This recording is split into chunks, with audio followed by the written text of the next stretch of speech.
Nelson, you got? I do. Of course I do. Bob. Yeah. Bob. You can go ahead and start something?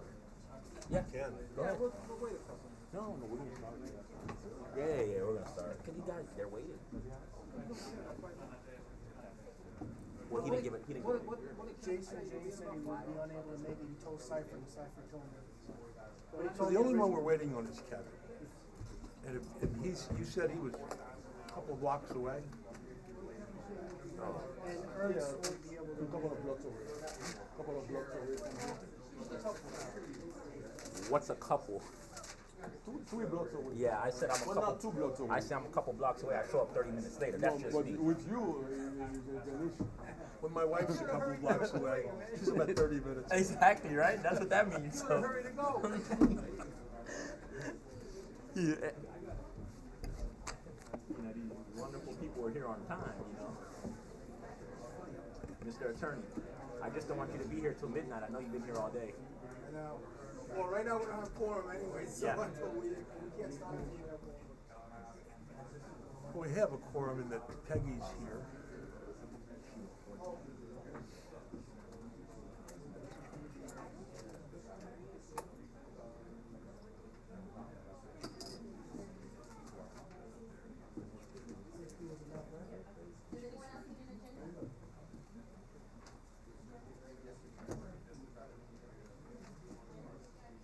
Okay, Peggy.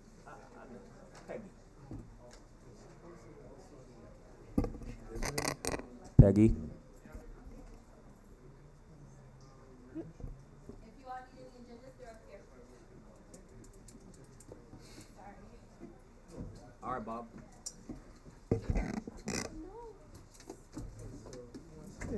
You gonna do it or what? Yeah, he's gonna go ahead and take care. You want to take care of it? I guess we call the meeting in order. Okay. Yeah. Go ahead. Here's a gavel. Ladies and gentlemen, we're waiting for our chairman, Kevin Seafried, to be in a few minutes, but we'll call the meeting to Our chair will order. be here shortly, but we're going to call the meeting to order and just kind of get beginning. So 11/1/2016 Planning Commission meeting is now called to order.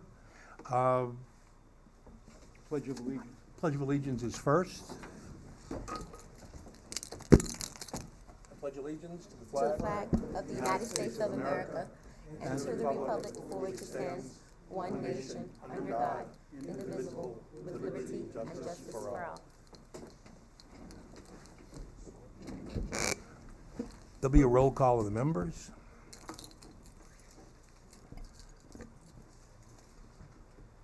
Kevin Seifert, I believe he's coming in late.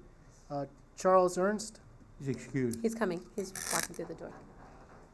Kenny Each, Present. Emmanuel Jutney, Present. Jason James, Peggy Boyle, Hey, buddy, how are you? Boulay, present. Boulay, Bob Pijan, Pashan. here. Chairman, we have quorum. That's wonderful. Jason James sent me a text a few minutes ago asking to be excused, so let the record reflect that we have excused him from tonight's meeting. Do we have any amendments to the agenda? None, Mr. Chair. All right. Next item up is approval of the minutes of our August 2nd meeting.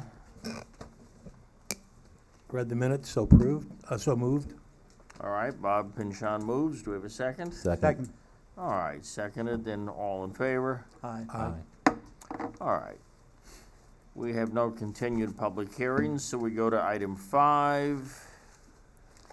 This is PC 1116. As a point of order, Mr. Chair, there is an item, communications, section 3. Oh, missed that. You're right. And since we're there, has there been any communications between a third party and any one of the commission? Anybody had any contact with FIU or any of their people? Or any of the items on the agenda? None? No? Thank you, Mr. Okay. Chair. We'll proceed with the FIU update. All right. Update on FIU BBC Campus Development Agreement. Yeah, good evening, Nixon LeBron, City Planner. About 2 weeks ago, and the FIU people, they sent us an amended, campus agreement. That was shared with our public works department for their input, and then they made some very few comments, and then that was the agreement was sent back to them, and then it is scheduled to appear before you on the December 6th Planning Commission meeting.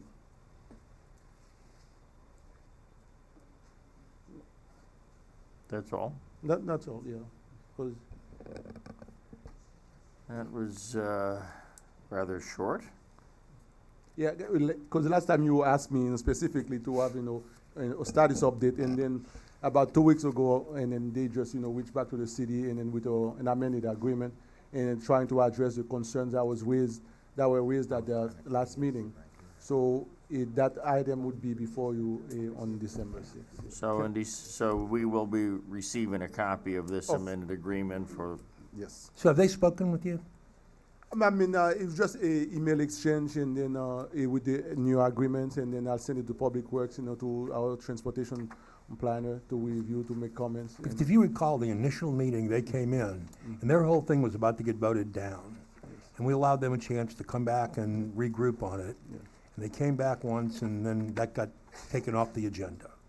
So there were several issues that we would have hoped Yes. that you'd look at that before they put it back in front of us again without any changes. I mean, now it is tentative. It hasn't been, made on the agenda, because we don't have an agenda for December. But that's, if there's any other issue that's raised in between, we set that agenda for that meeting, then we would remove it, as appropriate to address, the comments. I look forward to seeing Yes. yes, this should be very interesting. So we'll get a full report prior to the December meeting. Yeah, exactly. That will include a complete copy of And, this agreement. And then probably ensure that we get that, way before, your typical time that we deliver the package, so Well, that would be- afford you enough time, to review it. That would be very helpful. Yes, sir. Thank Yes. I'm certain that's going to be read over very, very carefully. All right, are we ready now for item 5? All sir. right. This is PC 11-16, an ordinance of the mayor and city council of the city of North Miami, Florida, adopting a small-scale land use plan amendment to the city of North Miami 2036 future land use map. Future land use element, to extend eastwardly the boundary of the planned corridor development, PCD, overlay district by 1 parcel, to include a parcel of real property approximately 4.13 acres in size, to allow for the proposed development of the vacant property site in a manner consistent with the intent of the City of North Miami Comprehensive Plan, and in accordance with sections 163.3184 paren 11 and 163.3187 Florida statutes, and sections 3-1105, 3-1106, and 3-1109B of the City of North Miami Code of Ordinances, Land Development Regulations, further authorizing the city manager to do all things necessary to effectuate the subject small-scale land use plan amendment as required by Florida law, providing for conflicts, providing for severability, providing for codification, and for an effective date. Staff report, please. Thank you, Mr. Chairman. Nixon Lebrun, City Planner. This is an application, as you mentioned in the title of the ordinance, for small-scale land use amendment to extend the boundary of the PCD to include the subject property. As you may recall, the PCD is a creation of the latest amendment to the comprehensive plans, to the city. And then basically this PCD, which is allowed along the major corridors of the city, allows for mixed-use development, without having to change the base, zoning classification or base land use designation of any subject property, that is affected by that new land use designation. It's an overlay district. The site itself comprises, approximately, 4 acres, and has been vacant for quite a number of years, over 2 decades. I mean, from what I've seen in my research, it was on the site of our previous dealership, and then which, in the mid-90s, it closed down, and then ever since the building was demolished, and then nothing has taken place there.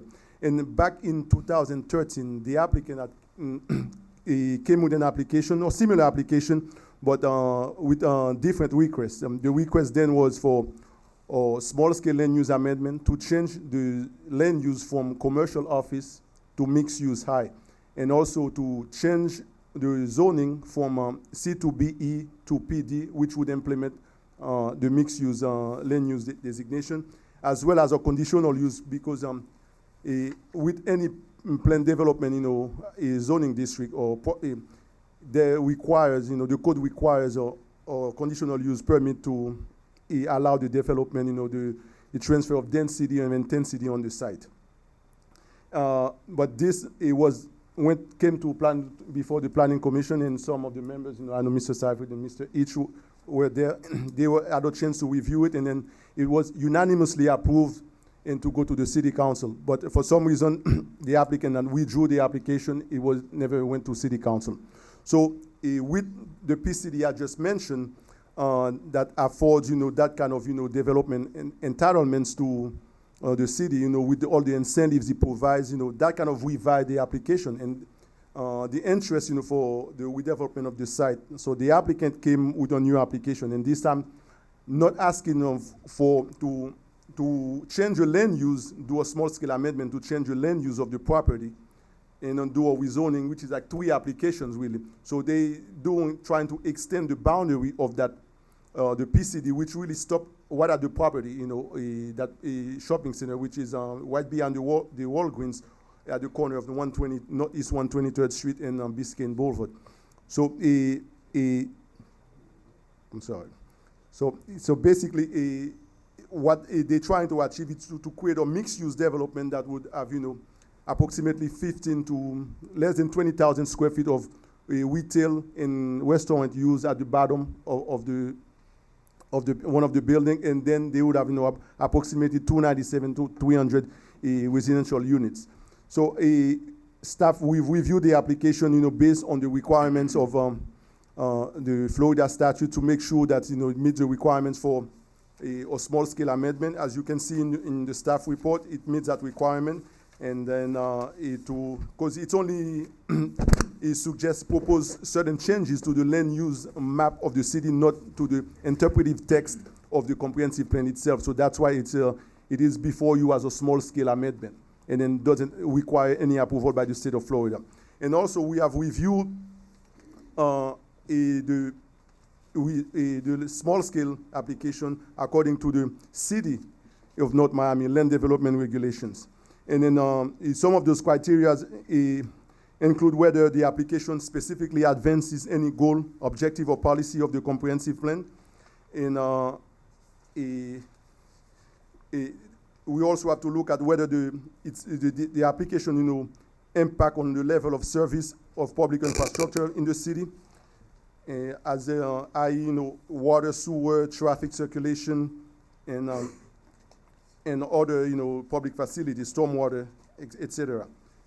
And we also look at whether, there's other effect that staff, determine may be relevant in the planning commission and city council decision on the application. We've reviewed all this, and then based on the merit of the application, and staff is of the opinion that the application meets, those criteria, listed in the City of North Miami Land Development Regulations for the approval of small-scale amendment. I can go over whether the application specifically advances any goal, objective, or policy of the complaint. And there are several policies in the complaint that provide for the city to try to generate to make land use designation changes that would guide redevelopment to transit-oriented development and livable urban form principles. And then there's also other policy like policy 9.52 and policy 9.56 of objective 9.5 of the economic element of the city's comprehensive plan, which also provide for the city to introduce employment generating uses along the city major transportation corridor and providing for the adoption of land use designation and accompanying zoning regulation which promote the retention, attraction, and expansion of business and industry. And then by looking at the summary of the proposed development in terms of short-term and long-term estimated economic impacts of this from the project, I mean, we can see that the application really would create and generate employment along that major corridor, which is a major transportation corridor, which is in keeping with the policy that I've just mentioned. And also, we also look at traffic circulation. I mean, even though the applicant submitted a traffic study, but at this point, we really not within a site plan. It's basically the land use change, because there would also be a development agreement that would be submitted where a city staff can go into details, with a full traffic analysis. And we've already have, a traffic consultant that is commissioned to look at the full impacts. But at this point, given that we're not really reviewing the site plan, but, the land use change, I mean, the traffic impact that was submitted, really satisfies, I mean, the requirement for this specific application.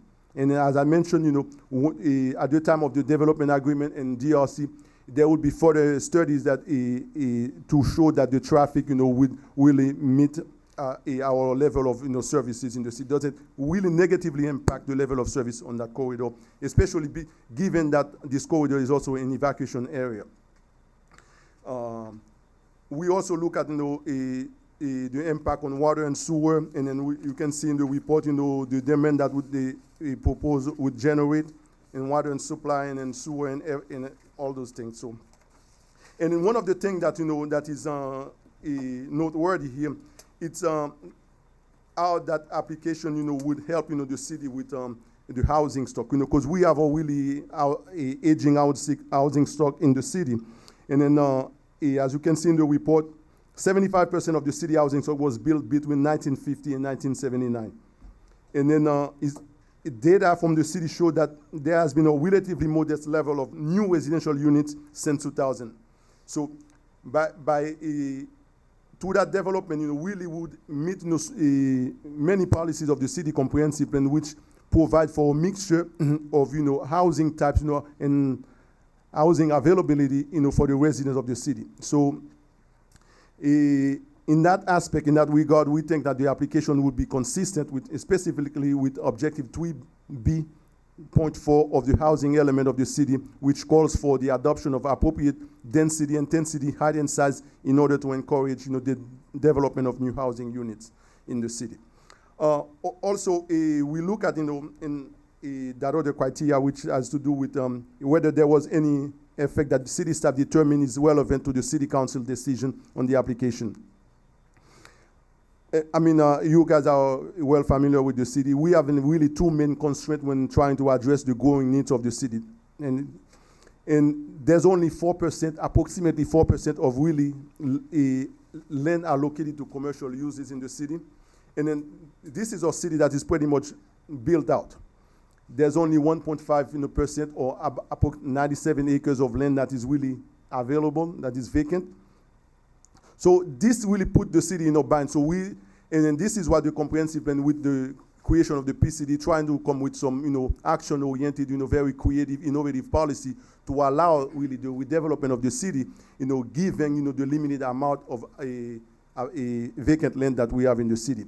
So with that, we think, a project this size, would really help, fulfill, those objectives of the city's comprehensive plan. This is one of the really remaining largest vacant parcels in the city. I mean, not counting Solemia and some other cities, but at 4 acres, this site has been vacant, and I think, this is something that we can really make an impact really on the city by warping, the corridor with some mixed-use development that would, can serve as a catalyst to attract, further redevelopment along the corridor. And so, again, staff, is of the opinion that this small-scale land use amendment met the criteria for on the state law for small-scale amendment, and also the criteria set forth in our LDR for the approval of small-scale amendment. And The recommendation is that, the planning commission recommends, approval to the city council for that application. If you have any other question, I'll be gladly to answer them. Thank you. All right, thank you very much, Mr. Dixon. Does anyone have questions of staff? If not, we'll let the applicant make their presentation. All right. Can we save the questions then for later? Sure. All right, your right to question is always reserved. All right, sir, read into the record your name, your address, your professional association with the project. Good evening, Mr. Chairman and members of the commission and staff. My name is Wayne Pathman. I'm with the law offices of Pathman Lewis, 1 Biscayne Tower, Miami. And I'm here this evening on behalf of Causeway Village LLC to discuss the request for being included in the overlay district as Nixon has just expressed to you. I'd like to first take you a little bit through why we're requesting this, the positives. I won't try to duplicate everything that Nixon said, but I will touch on some of those some of those issues. And then also, our architect is here to give a very comprehensive review of the project, and we will also address any questions you have concerning the project or traffic and the design of the building. As Nixon has said, we are asking to be included in your overlay district, and I guess the first question would be why. And after looking at it and meeting with staff extensively, we realized that this project fits perfectly into what you're requesting. It is a mixed-use luxury residential project. This project brings something to that corridor of the city, or to North Miami in general, that has not been built in over 25 years, and that's a luxury rental apartment building with mixed use. Our design, I think you'll find, has considered many of the concerns that you might have for the 123rd Street corridor, and that is that we have a very active and pedestrian friendly corridor that we have created, along with retail that will be used primarily by the neighborhood, including those that are living in the building. And this kind of project really hasn't been developed in your city for quite some time, and yet your PCD overlay district calls for this kind of use. Now, this project or this site was not considered initially to be included, but after I think the PCD passed, it was considered. Why didn't we include this large piece of land that has been vacant for almost 25 years? And when you look at that property and say, well, it hasn't created any tax benefits, it's kind of been an eyesore, what would be a primary use for that property? You have plenty of retail in the area, but you don't have luxury apartments. And you'll see tonight that these apartments are to the luxury standard that I think you would want in your city. Many cities that surround you, whether it's south to Miami or north to North Miami Beach, are already trying to get projects like this in their city or embracing them. The reason is that the market calls for luxury rental. You want to attract millennials, professionals, young families. This is the kind of building that will do that. This is the kind of project that will do that. The benefits that the city will receive, as outlined in the analysis that staff has reviewed, is over 1.4 million of ad valorem taxes. You have 147 direct or indirect jobs that will be created, 2.5 million in permit and impact fees that will be paid, and roughly, because of the number of units that we have, 297, and the number of people that will be living there as well as the retail, it will pump into your economy about $10 million in marginal annual household income into the area, which is really important when you try to break it down, because you want to include and you want to create, a new kind of corridor in your city, and this is the perfect place to do it, to attract the young professionals, to attract the millennials that want to be a part in a community that has an eat, work, live, play area. And we think that with doing this lights the fuse to create that kind of environment in your community because of what you have in close proximity. Easy access to Bell Harbor and the beaches, easy access to 95. You have two great communities surrounding to the south, Sans Souci and Keystone Point to the north. But yet you don't have a building like this. You don't have a place where you can attract those kinds of people. Any studies that you read today about population growth in the United States and where cities want to be, they start with this kind of project to attract millennials and young professionals. I think staff has done a very good job, and I know Nixon gave a very comprehensive review just now from staff, and that's because they really studied what we were presenting, and we worked with them very diligently to try to create a project that your city would embrace and that staff would support. The project consists of 297 units. Now, we're not asking, the overlay would permit as much as 516 units. We're not asking for that. we expect and will proffer a condition to the council that will not exceed the 297 units.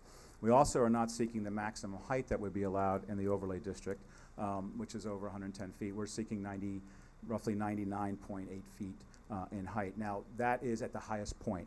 This project, as you'll see when the architect shows all the pictures and the 3D video that we've created, it's a step-back project. At the front, impacting 123rd Street is only 77 feet and starts to step back to the rear. The design that we came up with is not to create a wall of a building, a large massive massing of concrete on 123rd Street. It's a horseshoe-shaped design. And I think when you see that and when you see what we're doing with that horseshoe and the amenities that we're including, you'll realize, one, it's luxury, two, that we've considered the impacts to the surrounding neighborhoods and the visual impacts, which we will also demonstrate. We have something a little bit unusual. Maybe this commission has seen a few of them, but we decided not to do just the typical boards that you would see, although you'll see some, but we have a 3D visual that you will see that's to scale. So we will be able to rotate the building 360 degrees. We'll be able to show you elevations throughout the entire project to address any of the concerns that you have. The PCD overlay district is an important thing I think that the commission should really try to understand. It is the progress forward for your city. It's what you voted on to create new development. And even since its inception, you haven't had a project like this come before you. This could be, and I hope when you embrace it, when you see it, the one that actually ignites the fuse. It changes the whole visualization of 123rd Street. Your pedestrian corridor is finally established that you've been looking for, so people can walk on the street. There's landscaping, there's a 10-foot wide sidewalk, and there'll be art in public places there, there'll be a fountain, but it also then connects very conveniently to the retail that we're proposing, which then connects to the actual apartment building. Some of the features that we have and will be further explained by the architect is that we also considered issues related to where do the cars go? How are they entering and getting into the building? So you'll see from the front of the building that you can only access the retail from the front of the building, and there's plenty of parking for that. We meet all the parking requirements. But all the other traffic comes on the on the west and east streets to the rear of the property where the main entrance is. And we have 2 floors of interior parking that you won't even know when you look at the building that that's a parking area. And then we have some surface parking to the south. But the idea of that was to bring traffic off the street, to create stacking internally into the parking garage and not on the street itself, and to also lessen any noise associated with parking. There's always a difference between parking in a surface area that's not encumbered by a building or inside a building itself. The grand portion of our parking is inside the building. So therefore, the noise to the community, lights and so on, will be diminished. The overall size of the units are from 750 square feet to 1,200 square feet. And again, the architect will walk you through that. We're actually going to kind of give you some visualization of the apartments and what it's like to see out of the apartments if you're sitting in the living rooms from different floors. The real issue that we want you to embrace tonight is look at the effort that we made before we even came here to get comments, and the effort that we've had in working with staff of trying to create a building and a concept that, in all essence, in all honesty, you asked for. It's in your PCD. And we started looking at that and saying to ourselves, okay, we can redesign this property. We can make it a valuable piece of property for this community that's not a vacant piece of property anymore. It's not commercial. And let me just touch on that for a second. We're not asking you to compare, well, what we could have had as a matter of right on commercial versus residential. But when you look at your PCD and you look at what you've been working on for years in the city, you've been wanting residential, not more commercial in this corridor, and we're offering that to you. One quick just soundbite and segue about that is that the traffic, as I know that some of you may be concerned about that, would be much more, or would be more dense and more traffic if you had commercial, which we could develop as a matter of right, versus residential. And Nixon touched on that and said that it is actually a lower amount of traffic that will be caused from this development versus a commercial development on the property. So you should take that into consideration in looking at the intensity of what we tried to do to develop a site, coming to you with very positive attributes for the community, and looking at your overlay district, looking at your staff's requirements for development. And as Nixon pointed out, you don't have a lot of vacant land left. And this site's been vacant for over 20 years. And this is a great project that I think really enhances the community and brings you the type of people that you want to come and live in your community, work in your community, and hopefully kicks off the concept that I can tell you I present all around Miami-Dade County and Broward County. Everybody's looking for eat, work, live, play places. They're looking for luxury rental, not condominium as much as anymore. And this is the project that, again, brings that to your city. With that, I would like to introduce Alfred Lombada from Javier Font's firm. And Alfred is going to take you through, again, a visualization of the project. And if at any point you want us to stop, you know, on the 3D, and you want us to see something or turn it to another direction so you can get a total perspective of it, we're happy to do that. Alfred? Evening, staff. I'd like to start off with the site plan. I'm sorry, but for the record, please state your name and address and your occupation with the organization or connection with the entity. Alfred Lombana, Behar Font and Partners, we're the architects, 4533 Ponce de Leon Boulevard. Thank you. You may proceed. So, let's begin with the site plan. If we could get the image.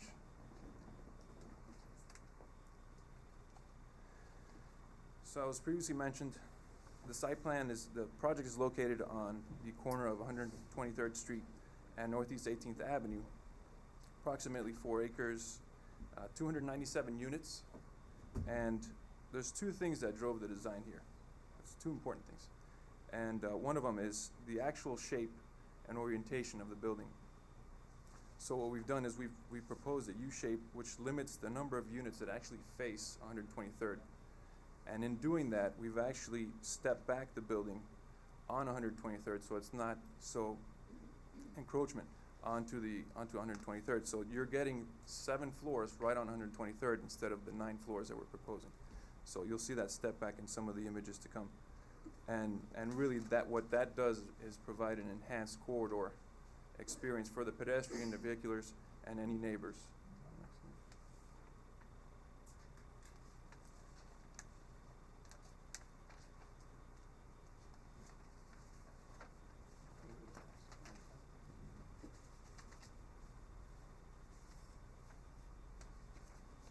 So this is an image. Basically, I'm going to work my way from west to east. And this is a view of what we're proposing to be public art. It's a fountain currently. We'll have a piece of artwork here that will dedicate itself to the public on 123rd and the corner of 18th.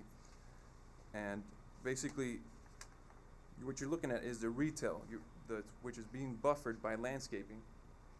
And what this does is basically, it's buffered by arcades and landscaping, and it lines the parking structure so that it perceives like as if it were one level.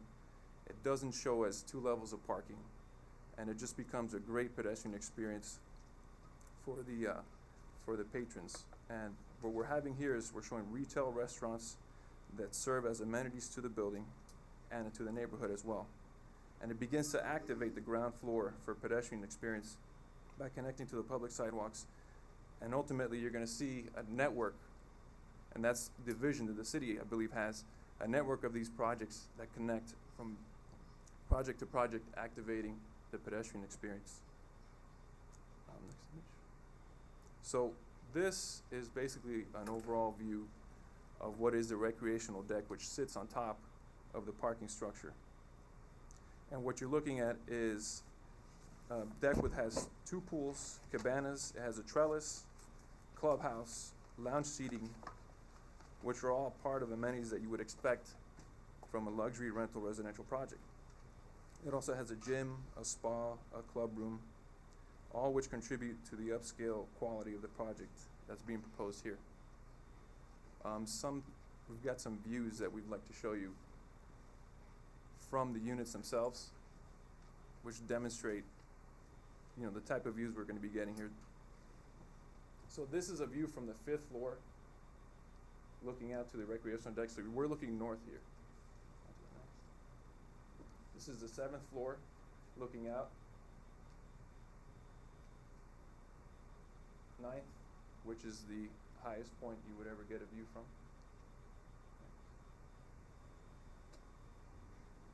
This is another view. This one is actually from the 5th floor, fronting 123rd. So this is really the view that you get from 123rd towards the north. As you can see, you get a lot of landscape views. And then this would be the view from the residences across from the canal. And you can see that it's quite a distance away, and it doesn't really interact with the building. You've got a lot of buffer from the canal in between the project itself and the residences. So this is basically the summation of our project. If there's any views you'd like to go back and look Yes. at and explore. The last view. Sure. The view before the last view. This one, 7th floor? Yes. Can you zoom into the window? Unfortunately, we can't on this. I see PDFs right here. And what, We have some other images we can show you that zoom in to the and window. what part of the area of North Miami would that be facing? Is that the So LA That's Fitness? facing north. Facing north?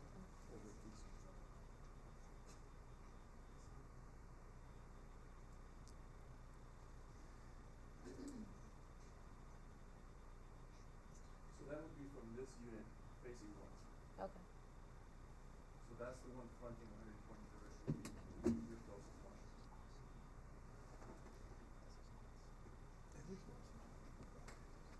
If I could just comment a little bit more on what we've taken into consideration. As you see from the horseshoe design, push the building to the rear to the south. So there's only two columns, one on the west and one on the far east side of the building, that are abutting 123rd Street. But yet there's a very deep setback for the pedestrian walkway that we've created, as well as the parking lot and the retail. We've designed the building so that it lessens the impacts, and the visual corridor changes completely for overlooking any of the surrounding neighborhood. What we've also done is that the interior of the building, by showing you these levels, we go from the 5th floor to 7th floor, 9th floor, so you'll see exactly what someone sitting in that apartment would be looking out their window. What would they be seeing looking out the window? Yes? That back area, was it an area to dock your boat? No, that was No, across that's the the canal canal. to the north, Right. Keystone Point. That was the Keystone Point area. We're trying to give you what we call line of sight corridors and Okay. aesthetic view corridors, so you understand that the building is not designed to impact the neighboring Keystone Point residents or impact heavily 123rd Street with massing. And the design takes in consideration all of those features, as well as the step back approach on the height from 77 feet to 99 feet. It's lushly landscaped with tall landscaping, which also diminishes density and massing. If you stop at that picture over there, you'll see the depth of the parking area for the retail is quite set back from 123rd Street. Again, the purpose of that is to create this pedestrian thoroughfare, so people are actually being able to walk, enjoy the landscaping, et cetera, and at the same time, they're not being impacted by the cars. Do you have investors ready to purchase or lease in the retail area?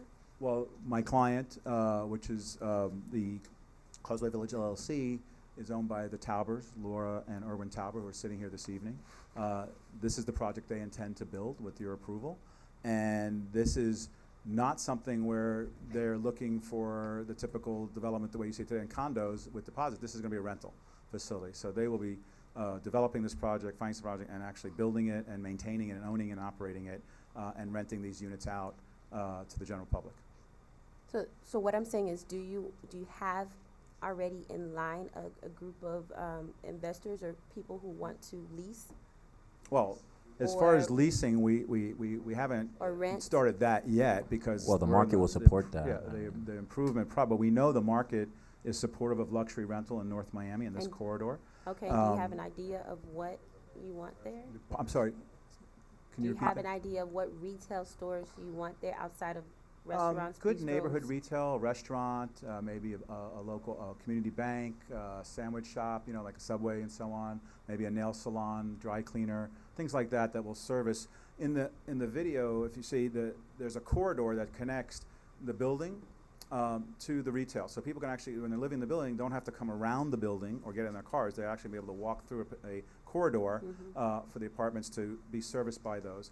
There's also a very large gym there, so people will be able to stay in the facility and enjoy working out and be in the gym, as opposed to crossing the street or going to somewhere else to do that. The idea is to create a concept, which you're seeing really around the country, where you have a lot of amenities within the building that you live. And that's what we've created. And we haven't lined up all the retail yet, but it's going to be good high-end neighborhood retail is what they're looking to do. And there'll be a nice corner restaurant there that'll be a good neighborhood restaurant for the entire community. That's one of the areas in the retail area that we're hoping to have. So just to reiterate, the mic, this is Gotta use a mic. Yes.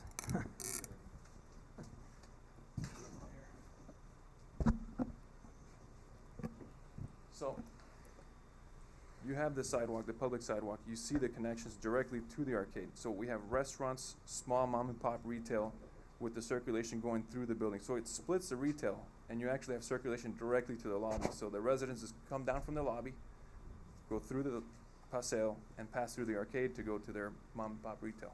And you see the same connection coming from 123rd Street into the retail. So there's a lot of pedestrian circulation dedicated to this project. And then again, looking at and what you heard from Nixon, looking at your own request for the overlay district and under your code, we have put together a project that and it's addressed in your staff report that meets basically all the requirements. There's one quote I would like to read to you from the staff report. It says that, and this is what you're hoping to do with your overlay district, it aims to create a compact, high-intensity mix of residential, commercial, employment, and civic institutional uses to maximize the use of transit, reduce the use of single occupancy vehicles, increase pedestrian activity, and improve access and mobility. If you look at this project, we really hit on all of those cylinders. We accomplish all of that with this project. Now, the area still needs to further develop, but you have a project that could actually kick all that off, and I think that's why staff has embraced this so heavily, because of what we're proposing to do and what we've looked at that you asked for. You know, while it's our ask here tonight, but it is what you have in your proposal to the community to try to bring in that type of development. The project itself, again, we're willing to condition the project so that we don't have the maximum allowable number of units or height pursuant to the overlay district, what I think is a really important issue. This is not, hey, a developer's coming in, they want to get an approval, and then they're going to sell the property. This is something we're willing to condition in our application, our approval. Are you also willing to maybe play around with unit sizes? I think, if I'm not mistaken, I think 750 was the Yeah, and smallest 1,200 was the unit. maximum. Well, 750 is in all- pretty tight. well, you know, it's funny that might be what we think, but if you've been reading the paper lately about what's going on in surrounding cities like Miami, they're developing micro units that are half this size. The new generation, they're not looking for the big units. The market dictates what we're going to build. And the market right now is smaller units, not being committed to owning anything like a condominium or even a car. The commitment is to have that freedom. That's what the millennials are all about. This is a target market that is exploding here in South Florida. So that's what we're trying to do, is attract that market. As we go through the process, if some units should be, if there's a demand a little bit larger, I think we can accommodate that. But I would be surprised if there's a request for that going forward from the market that we're trying to go after. And we do have So- the larger units as well. So if the units become smaller, the 297 unit number goes up? No, Of course it would. no, what I'm saying, well, I'm sorry, your question was? Well, you talk about micro units, and maybe the Oh, units we're not get doing, small. we're not asking to do micro units. And We maybe don't- the we don't- units, well, I thought your point was you're gonna meet the market, and then as you read now that the units are these micro units that are being developed, and if your square footage goes down to micro units, the 297 total units suddenly becomes, No, that's not our intent. 350? I was using that as an example saying, to answer the question, because the question was, the units seem small. I'm saying there's a market out there that's asking for much smaller units. We're not providing that. We think that the market is what we are proposing with 750 to 1,200. We do not want to increase the number of units, and we don't want to decrease the size. This So- is the minimum size. So your 750 would be your one bedroom. Alfred, you want to address the Right, setup correct. of the units? So we've basically got 1 bedroom, 2 bedroom, and some 3 bedrooms. So the 750 minimum would be the 1 bedroom, but we're actually proposing a lot of 1 bedrooms with 800 Yeah, do you have a 3D of what the actual, No, we do not. what it would look like? The actual layout of the bedroom, we do not. Can you give us a brief description? Sure.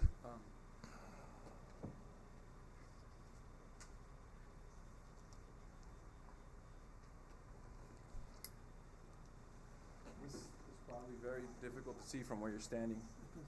I think we have one. So if we start by the lobby, you'll notice there's a 2-bedroom there. It's a very simple split unit. The 1-bedroom itself, it's a split unit as well. So as you walk in, you have the kitchen overlooking the living room with the mechanical systems in the center. And then you have a guest bath with a bedroom there and a walk-in closet. So that's your typical 1-bedroom unit, approximately 800 square feet. So it's more like an open floor plan? Well, it's a 1-bedroom apartment, so it's as you walk in, you do have the view of the kitchen and the living room, and then you have a wall in between, which separates the living room and the kitchen from the bedroom. Okay. Yeah. It's a For typical a one. for a point of information, about 7 years ago, when we did the land use program, we put in a minimum of 750 square That's feet correct. per unit. For point of clarification for all the citizens gathered here tonight, the developer cannot make a unit any smaller than 750 square feet.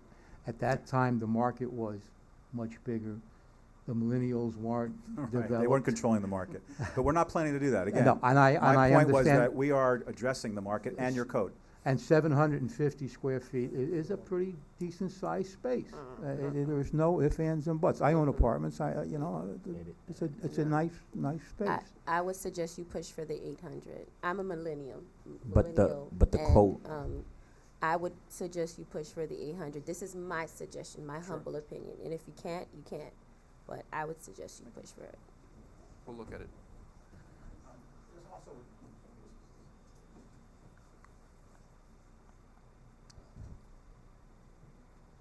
It's very nice. What I've put up now is just some storyboards showing you the type of amenities that will be on the exterior of the building. Lounge chairs and such. We will continue to further define that along with our architect and staff. But just to, again, stress that this is not low end, this is going to be a luxury rental to attract the market I think that the city is going after. And let me just show you also then some interior. It's very nice. So you'll see the finishes, are quite high end in what we're proposing to make this a very attractive building. Again, looking at the market, looking at what the market will bear and what they're asking for, this gives you a pretty good description of Yeah, it. I see the kitchen. Yeah. So that gives you a general idea of the kind of finish work we're going to have in the building. Very nice. What's the estimated time frame for the completion of this project? That's a good question, Laura. My client has advised me it's 20 months from getting our approvals, Also, will the and beginning construction? construction. Pardon? Yes. Will the construction take place mainly during the day or at night? Well, we're going to meet the lead requirements. Alfred, I don't know if you want to just address Sure. that So and tell them it would because. take place during Wait, the one day. sec. Yeah. Much of your concern about construction is covered under lead as far as trucks coming in, cement trucks coming out, are they, hosed down, where are the stacking and so on. And we will meet those requirements of fencing in and on-site. Yeah, But 'cause go ahead, Alfred. we get bombarded with a lot of questions about that Sure, by right. residents, so I want to make it So the clear. LEED certification is pretty stringent on staging for construction. One of the examples would be they don't allow the trucks to leave the site without the tires being sprayed down, so you're not tracking the mud. And specific garbage removal, so you'll remove specific materials at specific times, and so on and so forth. So it's very stringent when it comes to the LEED certification and staging for construction. If I may, there are also noise ordinances which would be triggered Sure. if beyond a particular period of time their activity exceeds a emanates certain time. Okay. noise. So that would Yeah. have to be adhered to. Because a lot of our residents ask us questions like that, so I just wanted to. We've already taken that in consideration and plan to follow that LEED format and make the building at some level of meet the LEED requirements. In addition, I'd just like to also mention that we have undertaken a really extensive community outreach. We've met with the Keystone Homeowners Association. I think we were very well received there. We've talked to individual residents. We've had some parlor meetings. We're continuing to do that. We will be meeting with Sans Souci as well. And we did this before we started submitting the project to the city, but to get their concerns addressed, to incorporate ideas and thoughts that they had about design, about height, and that's why we have, I think, such a great project in terms of taking those things into consideration. Thank you. Thank you. Does that conclude your presentation? That concludes our presentation, and we're here for any questions that you may have. All right, before we open the public hearing, do any member of the commission have questions for the presenters? I think I've asked enough. Yeah, and this All is a great project. All right, in that case, gentlemen, if you'll have a seat, we'll open the public hearing and let the public come forward with their questions. Thank you again. All right, give you a minute to remove your boards.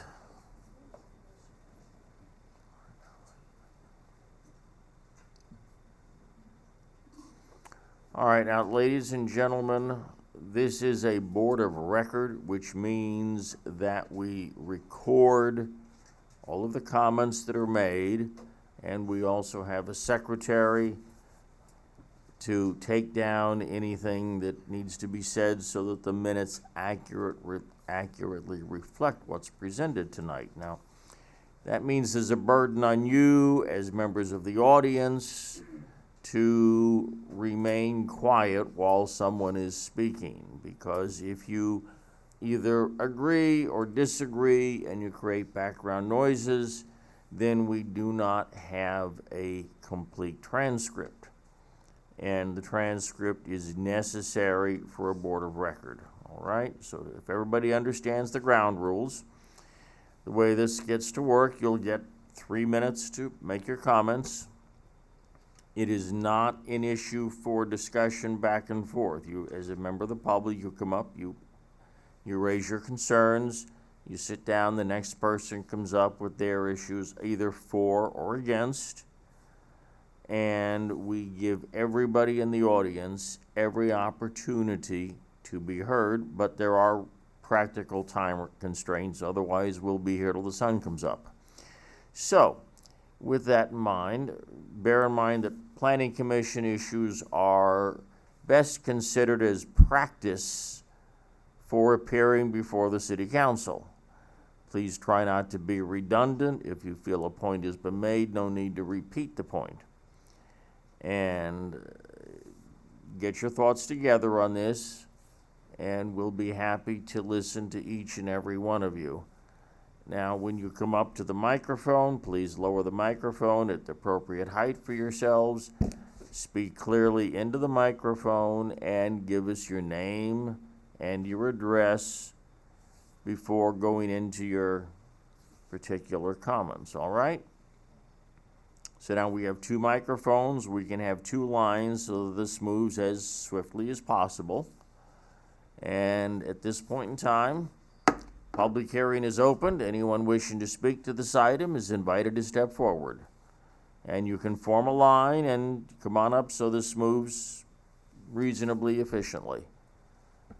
All right, sir, just let's get anybody else. Good evening. My name is Mike Moskwa. I'm a 15, 16-year resident of the Reed Estates Townhomes on Northeast 123rd. I'd like to begin by complimenting the Talbots and their team. I think what they presented here tonight is refreshing and has taken into consideration a lot of the concerns that we've had, in terms of the streetscape, the setback, and a number of other issues. One point of clarification I want to be sure I understand, and that is that tonight's meeting is simply to get a zoning change or modification. Am I correct? Well, it's really expanding the overlay district. It's not even addressing the issue of zoning. Okay. It's expanding the transit-oriented overlay district. They're pushing the boundary back, and anything concerning zoning changes would be addressed by other means at its time in the future as the project actually develops.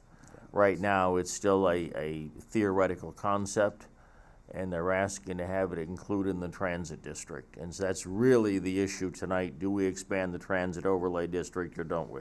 Okay. In terms of concerns, and I know I can speak for neighbors who are not here, and it was partially addressed by the team, and that is traffic. There has been about to be a major assault on the 123rd corridor. About a year and a half ago, FDOT eliminated the Bay Harbor Bridge tolls and suddenly made that access wide and open enough for cement trucks, tractor trailer trucks, all kinds of vehicles, which prior to that had never been included in the traffic because they couldn't go across the bridge. So they used some of the other causeways. Traffic, I wouldn't say doubled, but it certainly increased substantially, and not the kind of traffic that we wanted on 123rd. This project concerns us because of, even though it's been presented as low density and small in scale, 300 units, assuming that there's a single car per resident, and then you've got cars coming into the retail. Again, I haven't seen the final drawings to see how cars, tenants, egress and enter. If all of those tenants are not using 123rd and cannot use 123rd, that alleviates a number of concerns. The traffic situation, the city is responsible for some of this. When 123rd was redone about 4 years ago, there was a proposal that all those, from one end to the other, the islands were going to be there with a few openings for turnarounds or crossovers. Most of those were eliminated. Right now, you take your life in your hands as you try to get into Walgreens and that turn-in. Thinking about the amount of traffic that's going to be entering and exiting, right next door. And again, I don't think a comprehensive traffic study has been done. I can attest, because I make that intersection probably 4 to 6 times or more every day. We need an overhead, maybe a type of traffic, what are the drone that can videotape those prime times where it is bumper to bumper at the gym, at Walgreens, and then at Sanssouci's lights, and then the bridge. That already exists. Tomorrow, I'm going to another meeting, and I don't want to conflate these things. However, there is another proposal for a 6-story Cadillac dealership on the footprint of the White House Motel. So what we are getting is a giant assault of 2 large projects at the same, or close to the same time on either end. It is incomprehensible to me and many of my neighbors as to how one can possibly configure traffic without a complete redo of that entire strip of 123rd. There are regular accidents. There have been deaths, many injuries since that street was redone. And I just expect, as many of us do, increased chaos. I can't even think about the construction for 30 months or 20 months, whatever the number was, and what that was going to do in terms of blocking. Even if they promise that they're going to come in from the back, it's going to, no matter how controlled it is, it's going to be intense in terms of traffic and cars. Yes, So, to wrap this up, I guess my primary concern tonight, I'll be back, is the traffic study. That it really is FDOT, it's comprehensive. That is an evacuation route from the beach, one of just a handful. And we have to be sure that the density isn't too dense. I love the upscale luxury of this development. I think it will bring or enhance our street tremendously. But there are so many other pieces. I don't want to have something come in and they're successful and then it just dies, leaving us with some problems. I think the whole street needs to be done comprehensively. We recognize that, but I admit we can't No, I understand. go there. But I understand. we accept the comments, But all just right? get the word to the city that the entire strip of Northeast 123rd from Bridge to Biscayne needs to be treated holistically and not in pieces. That's up to the state of Florida, but we understand that. Yes, ma'am. You're next. State your name and address. Hello, my name is Carla Oxios, 2100 Sanssouci Boulevard. I'm a resident for a year now. I love my neighborhood, and I love the idea of what you're bringing to our neighborhood. I think it will enhance the value of our properties. I have 2 questions for the developers, if I may. Well, you can ask them. I'm not certain we'll get them answered in this way, but go ahead and put them out there. Okay. One of them is how many cars will be parked in the parking lot and how many cars out on the street?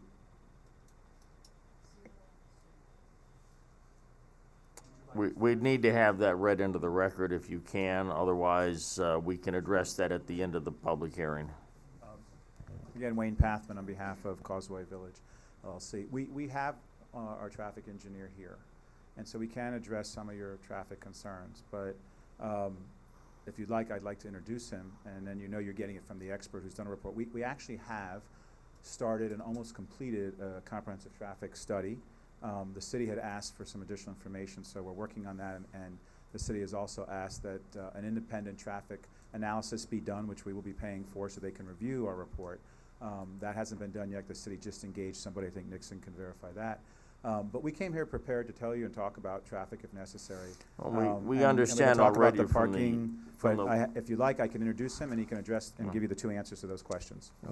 If we can do this quickly and We can do it efficiently, quickly. since we We won't get didn't into the whole the study, we'll just traffic. answer those 2 questions. All right, let's get that up and get that done. Well, you can't talk has to from be the in the record, audience. sir. You've got to Thank come you. up to the microphone, address the issue. Omar Kanan, 600 Pine Island Road, Plantation. And Florida. you are the? I am the traffic engineer with Kimley Horn Associates. All right. Yes, we've seen Kimley Horn here many times over the last God knows how many years. Okay. All right, you have 2 questions before you. What's the on-street parking and how many cars will be in the garage? The retail component of the development will be parked on street during the day, but not overnight.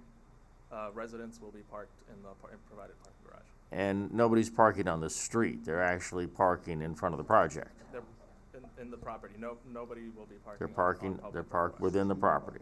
Visitors. Yeah. Madam, on the record, please. Where do visitors You're park? asking.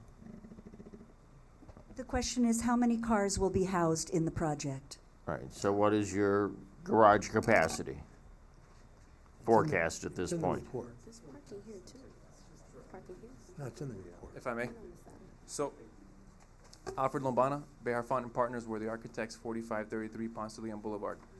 So the parking breakdown is as follows. We have for the restaurant 34, for the retail, Just give us the total retail parking and the total garage it's parking 487 spaces in total. in total.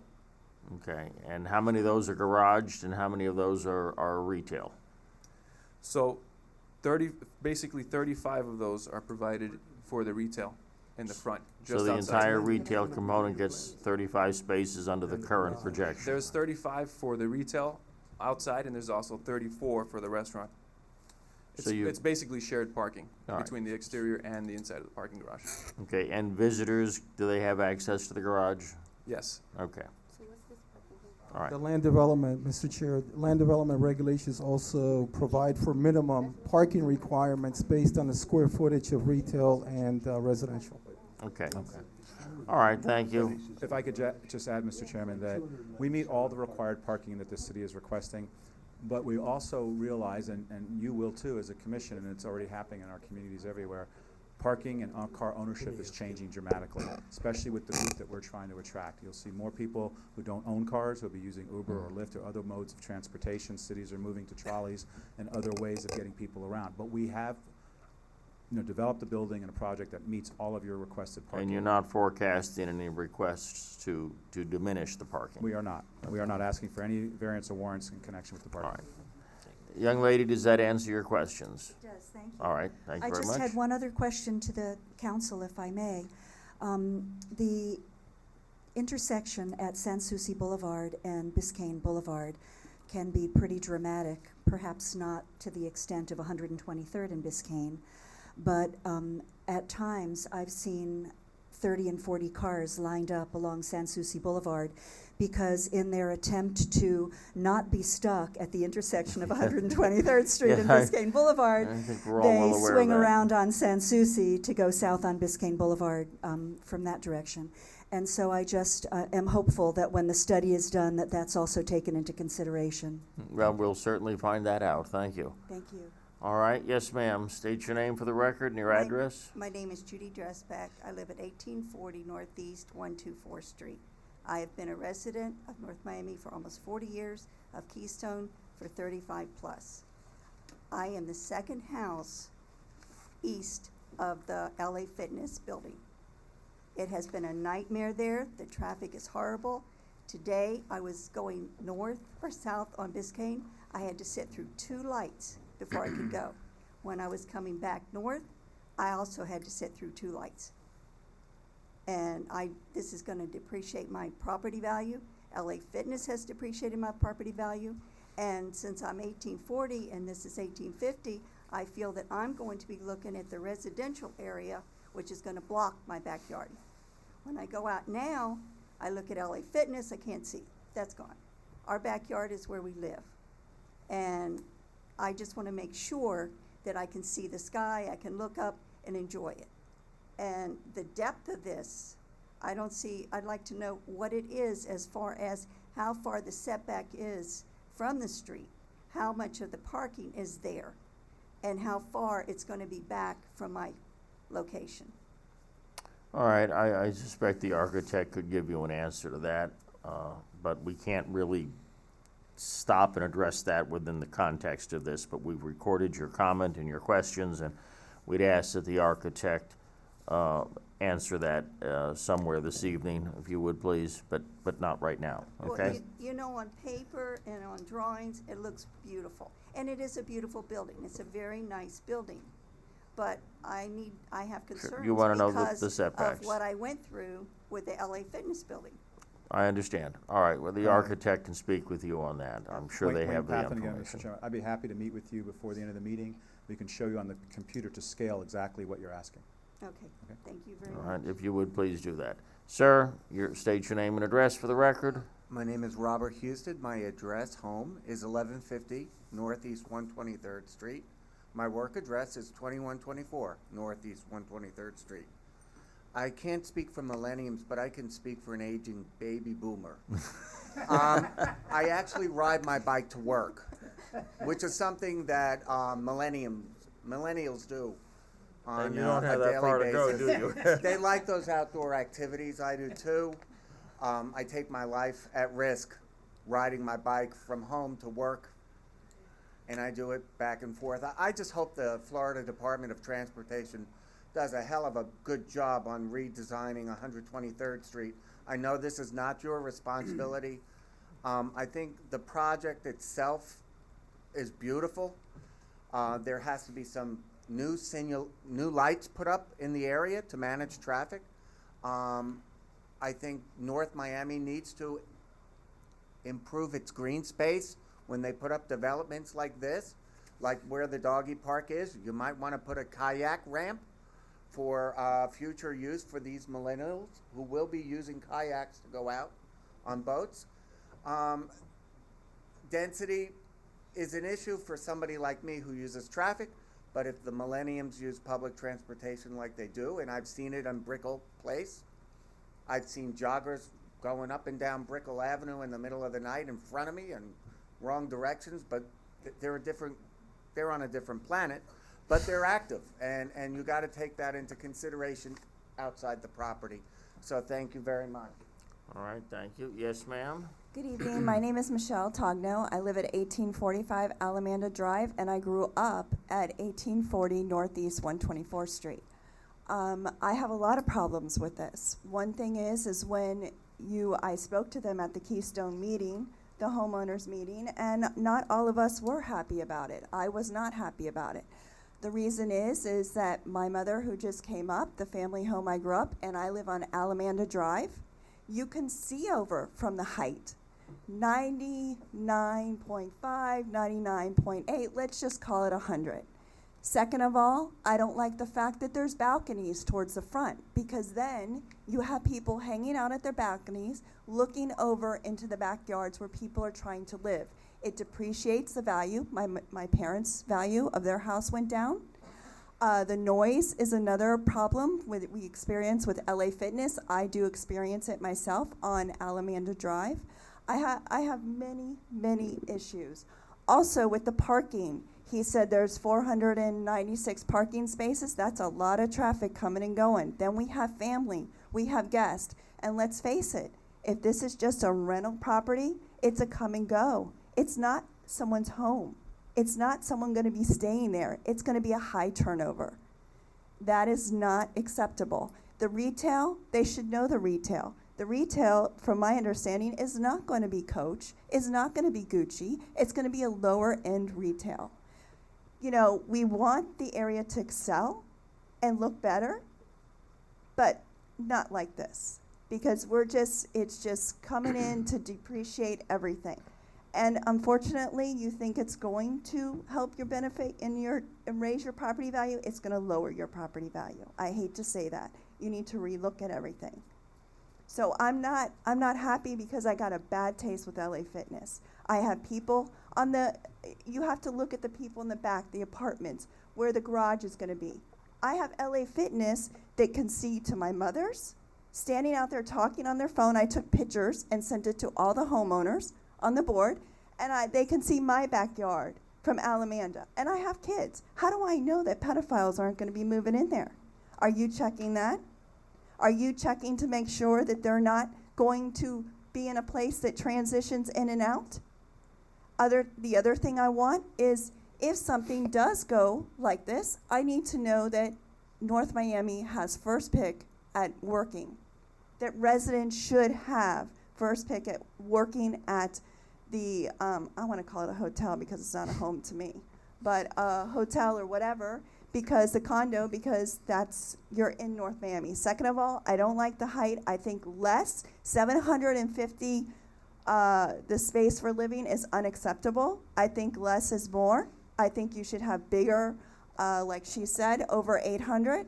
I don't agree with that at all. I think this is just one way to make some money, and that's it. It's not caring about the residents, because now my mom, I look at LA Fitness, now I'm going to look this way, and from Alamanda, I'm going to see this big building, and now my mom, if you just welcome to her backyard, welcome, come stand in her backyard, and you have a little cocktail there, because you can see what it feels like having LA Fitness tower over you. And now you're going to have peeping Toms and everything come across. It's unacceptable, and it's unacceptable that this board should allow that to happen to these residents. We're supposed to protect. We're supposed to look out. Yeah. Unacceptable. All right, thank you very much. Yes, sir. State your name and address for the... My name is Dr. Hector Medina. I live at 1270 Northeast, 124th Street. I moved 6 years ago to North Miami, unfortunately. The problem I see in this city is that there's a lot of rentals. We really don't need any more rentals, for one. Two, I moved here, the only reason I moved was because I was in the beach in 11 minutes from my house. Now it takes me 20 because they're always fixing the bridge. They took the sidewalks away. And frankly, 123rd is a mess. I used to go to LA Fitness. I don't go anymore because it's the exiting and entering LA Fitness is a pain in the butt. And I don't live there, but I pass through that street at least 10 times a day. So I don't welcome rentals ever. I don't like millennials at all because they don't have babies. They're just for themselves. They don't buy nothing. They're just here like locally. Usually they live in their basements. So it doesn't attract at all that to me, but you do whatever you need. All right, thank you, doctor. I understand that. All right. Mr. Genti. Good evening. William Prevotel, 11950 North Bay Shore Drive. I've been to years of planning commissions meetings and having sat up there with you, and I've got to say, every project will have its pros and its cons, and we could sort of micromanage these in terms of I like the aesthetic or this or that or a view or a light in someone's eyes. But I truly have to say, after years of seeing projects, or lack of projects in this city, that this is one of the few examples that have come across this board where the positives far outweigh the negatives, just far outweigh it. I don't even know where to start. There's so many things. We'll try to keep it. Yeah, to the yeah. Aesthetically, everybody's pretty much happy, and that's if you take away the subjective elements. If you like this style or that, let's take that out. Let's address the fact of its massing, which is admirable. The fact that it turns and addresses the corners, that's quite admirable. The circulation pattern that's kept on site and very much controlled and not too obtrusive, also very admirable. The fact that they've replenished essentially almost their footprint with desirable outdoor space, even though there's still a lot of surface parking around it, yet that's sort of replaced by the roof deck and the usability of that, so that the people living there do have a certain sensation of exterior space that is desirable, as opposed to, we've seen all too many cases where there's another government subsidized housing and you look out the window from the first floor and there's the garage, there's your car and another car and another car and there's parking all around. Very undesirable situations. We've seen case after case after case of these subsidized housing projects when in fact, I've said so many times before, our city has almost become low-income housing in its entirety. And this is a case where there's somebody willing to put their neck out, or a group that are willing to take that chance and to try to go to something on the upper end. Our city really, as I've said so many times, has really no first-class housing, no first-class retail, no first-class commercial or office space. Even the best restaurant in our immediate neighborhood of this project is located in a former Dunkin' Donuts. And we're gonna fight this project? I mean, thank God somebody's willing to put their neck out. And the reason I say put their neck out is because I looked through the package earlier today. I think it's like 114 pages or so. A lot of interesting things. The city of North Miami, since 2000, if I read this properly, has produced a little over 500, but less than 600 condominium units. In 16 years. That's a 50-story building with 10 units per floor, or a 25-unit-story building with 20 units per floor. Very feasible. In other words, in 16 years, we've put up one building, the equivalent of one building. There are about 70 some odd houses that were put up in the same time in a neighborhood in a city of 60,000 people. We've gone nowhere for so long. And if we try to resist this, we're going to go, you know, just run in place and into the ground.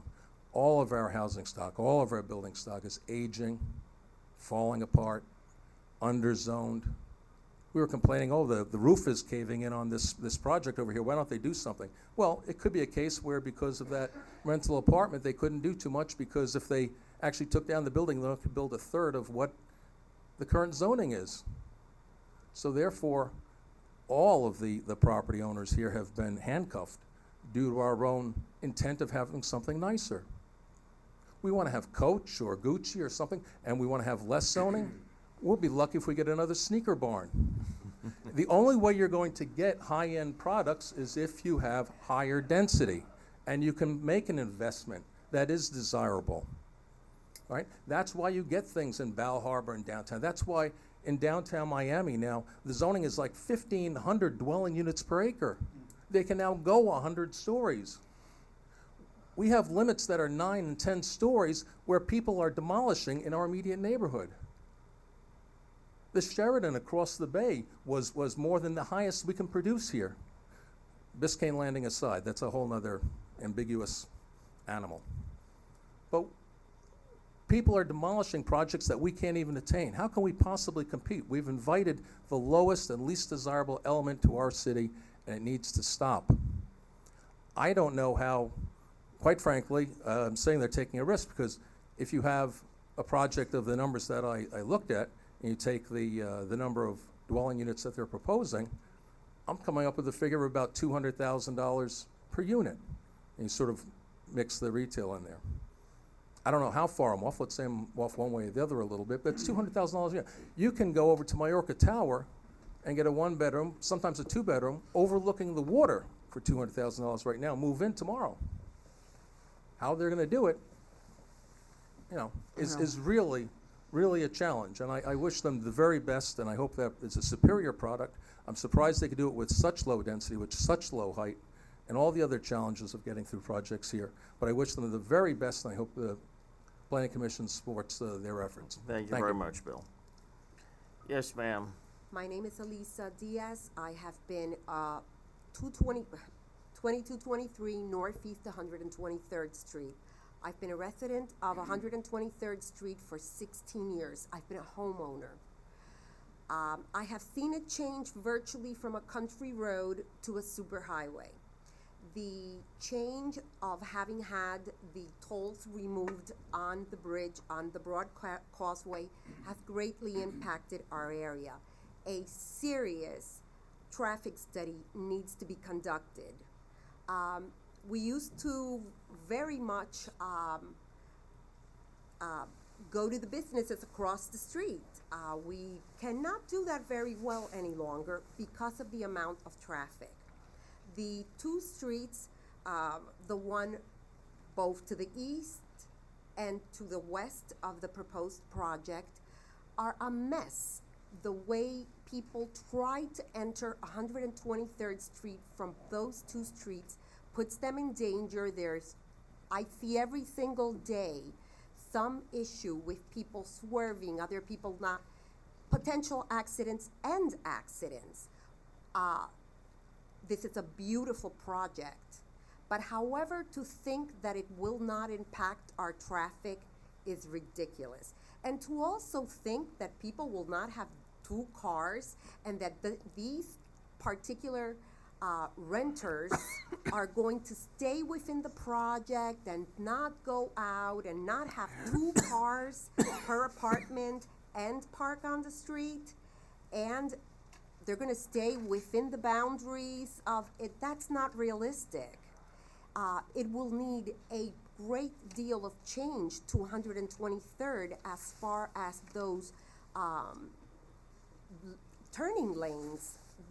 Now there are people who think they can come up the turning lanes from one end to another. There are trucks that deliver to the businesses park in the middle of the turning lanes. And this is going to create a huge impact. It is not the proper place for it unless that street is redesigned, and it has to be really looked well at. The streets on either side either have to go. We understand that, but you have to understand that that is a state highway, and that requires FDOT. That's their part of the project. Well, their part of the We project can't drag them in also here, but the city can deal with it. cater to the businesses that are on 123rd Street, and instead of having beautiful islands the way we were said that was going to happen, instead we have people that are coming to go to the businesses and decide that they rule through the entire turning lane. It's gonna be a disaster. And renters, it's not the same as people that are making it their home.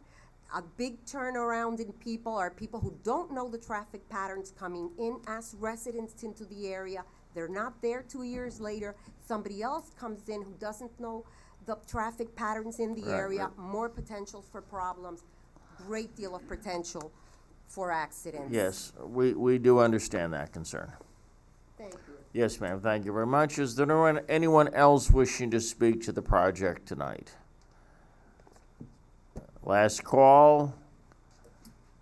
All right, Kevin, you'll be the last speaker. We need to wrap this up here. Thank you, Mr. Chairman. Members of the board, Kevin Burns, 2065 Alamanda Drive. I wasn't going to speak on this item tonight. I have my own battles coming up, but some of the comments that were made by members of the public, some of them had, rightfully so, some of them have concerns about what's going to happen in their neighborhood and what this project is going to do to alleviate those concerns. Unfortunately, this project isn't responsible for alleviating the problems on 123rd. What a project like this will do will hopefully encourage FDOT and the powers to be to start addressing the problems that we have there. And we all know that there is a problem with 123rd. But I assure you that the tolls did not go away going to Bay Harbor. I have to pay them all the time. It's no longer collected by cash. It's paid by toll, SunPass, and so people still Pay by pay, plate. and they raise the toll by plate. Yes, ma'am. They raise the fees. You have a project, and you have a company and individuals who I've known for years, who you can look at their projects up and down Biscayne Boulevard and hold them accountable for them of how well they were done. The new Publix up there, the Starbucks, the Total Wine, where that is. Those are projects you can physically see that this group made and they stood behind. And the whole time that I ever had to deal with them, they did what they said they were going to do, and if we asked for more, they did it. Tonight, it's just whether or not you're going to extend the overlay. The nuances of getting into the design and so forth, that comes later. But your simple question tonight is, are you going to move North Miami forward, or are we going to stay back in the 50s? Don't build for 50 years ago. Build for the next 50 years. There was an article in Sunday's Miami Herald, and Mr. Chairman, I'm going to close up quickly, Thank you. that the state said, and the county traffic people said, people are going to suffer in traffic everywhere in South Florida for the next 20 years. It's a given. Nothing is going to change. The only thing that is going to change that is mass transit. And North Miami is working forward. Nobody has talked about that. We may be one of the fortunate cities that is getting a transit stop at 123rd, or at the railroad tracks, 123rd, 125th. We're very fortunate. Though a lot of those individuals, or hopefully people that live in that complex, will walk or ride their bicycle to that train. I would love to take a train down to downtown Miami. Kevin, I know you would love, Mr. Chairman, I'm sorry. Yeah, I know you would all love to right. take a train Yes. down to your place of work. It would be I should live so long to see it running, before I retire. You will. And so, again, for tonight, this is individuals that are coming and not asking for anything. They're not asking for subsidies. They're not asking for tax credits. They're not asking for a lot of things. They're putting up tens of millions of dollars of their money, designed by experts, designed by perfect traffic study people, Kimberly and Horns, one of the best around. They're putting the money where their mouth is. They're investing in North Miami. Tell me somebody else who's come to North Miami in the last 20 years, not counting Biscayne Landings, and put 20, 30, 40 million dollars up front and says, I'm investing in North Miami. Folks, go to North Miami Beach. You'll see 19 of this size projects and bigger on their drawing boards, with 12 of them with permits ready to go. North Miami, we're here talking about one single one that we're very lucky to be getting. And I've been at some of their council meetings up there, and nobody's talking about traffic. Nobody's talking about that. They're talking about how are we going to be a city for the future. North Miami needs to be the city for the future. I've always put a lot of faith in all of this particular board, because you take a common sense approach, and I hope you continue with that. And good luck, and I think you all should support the project. Thank you. Thank you very much, Kevin. All right, is there anyone else after Annie? If so, line up. Otherwise, we do want to close this up tonight. Good evening, Annie Montgomery, 2082 Laurel Lane, also known as 124th Street. I'm here, Kevin Burns usually gets up and says, I didn't plan to speak. That's his first statement. And he always shows up to speak, just to let you know. And he said this group puts their mouth where their money is. Well, I wish he did the same thing, just to let you know. You are an advisory committee. You're not going to pass anything tonight. You're going to be an advisory to the council.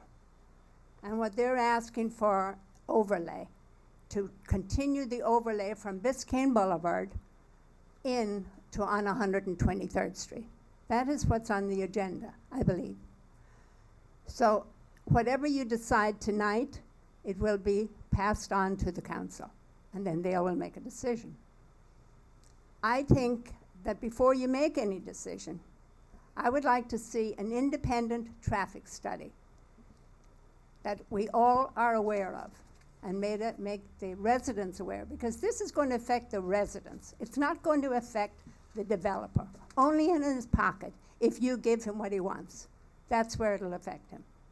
So please, before you make your decision, I would like to see a traffic study, independent traffic study, not one done by the developer, not one by our city. We can pay for that, especially if we're going to approve this with all this money that they say we're going to get. So please, that's all I have to say, but thank you for listening. Thank you, Annie. Is there anyone else wishing to speak to this item? Last call, and seeing none, public hearing is closed. It's time for commission discussion. I'll start to my left. Ms. Boulay, since you have 2 pages of notes. Okay. Keep it to the point.